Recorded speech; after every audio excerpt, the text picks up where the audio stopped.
একজন দার্শনিক নৌকায় চড়ে যাচ্ছে কোথাও, তো নৌকায় চড়ে যাচ্ছে, দার্শনিক একা, মাঝি নৌকা বাঁধছে। দার্শনিক মানুষ তো, মাথার মধ্যে দর্শন গিজগিজ গিজগিজ করছে, কথা বলার লোক পায় না।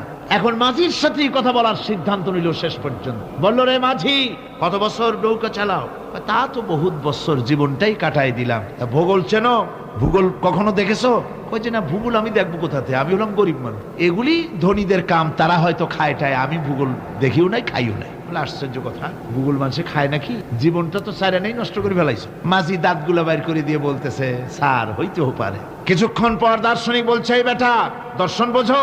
স্যার খামোখাই শরম দিচ্ছেন, এ সমস্ত বড় লোকের খাবার, ওগুলি আমার সামনে বলে লাভটা কি? আমরা গরিব মানুষ, এগুলি আমরা কোনোদিন দেখিও নাই খাইও নাই। দার্শনিক বলছে, বেটা বেওকুফ, দর্শন মানুষে বুঝি খায়? তোর জীবন আটা নাই মিশা। মাঝি কয়, হইতেও পারে। এবার দার্শনিক বলছে, এই বেটা, কিছুই তো জানো না,